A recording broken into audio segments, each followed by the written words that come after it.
Chaque jour, Charles et Carole vous présentent la leçon de l'école du sabbat.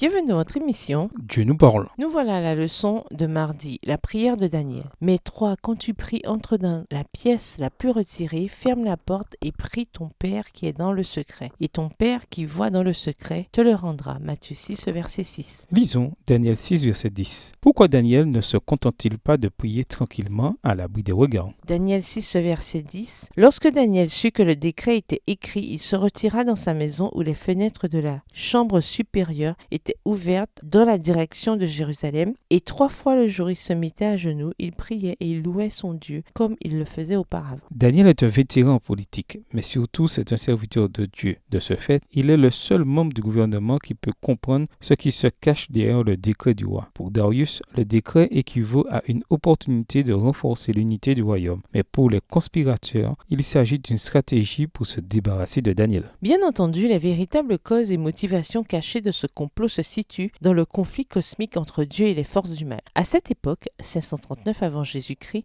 Daniel a déjà reçu les visions rapportées dans Daniel 7, 553 avant Jésus-Christ et 8, 551 avant Jésus-Christ. Alors, il peut comprendre le décret royal, non comme étant une simple question de politique humaine, mais comme un exemple de cette guerre cosmique. La vision du Fils de l'homme donnant le royaume au peuple du Très-Haut et l'assistance réconfortante de l'interprétation de l'ange Daniel 7 a pu lui donner le courage d'affronter la crise de front. Il a également pu réfléchir à l'expérience de ses compagnons qui avaient été suffisamment courageux pour défier le décret de Nabuchodonosor. Daniel chapitre 3. Ainsi, il ne change pas ses habitudes de prière, mais continue sa pratique habituelle de prier 3 fois par jour en direction de Jérusalem. Malgré l'interdiction de faire des requêtes à nul autre ou Dieu que le roi, Daniel ne prend pas non plus de précautions pour cacher ou dissimuler sa vie de prière durant ces 30 jours critiques. Il est en minorité absolue puisqu'il est le seul parmi des douzaines de gouverneurs et autres fonctionnaires à aller droit à l'affrontement avec le décret royal. À travers sa vie de prière ouverte, cependant, il démontre que la loyauté qu'il doit à Dieu passe avant sa loyauté envers le roi et son décret irrévocable. Lisons Acte 5, les versets 27 à 32. Bien que la mise en garde ici soit claire, pourquoi devons-nous toujours, quand nous agissons à l'encontre des lois humaines, nous assurer que ce que nous faisons est véritablement la volonté de Dieu? Après tout, pensez à ceux qui sont morts plutôt que de trahir une croyance ou un système de croyance que nous croyons être faux. Acte 5, les versets 27 à 32. Après qu'ils les eurent amenés en présence du Sanhédrin, le souverain sacrificateur les interrogea en ces termes.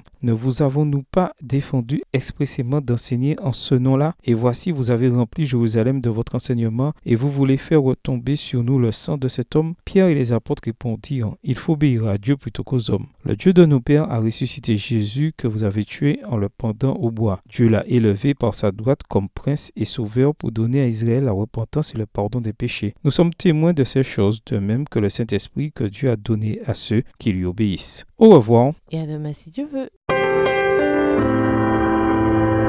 Dieu nous parle.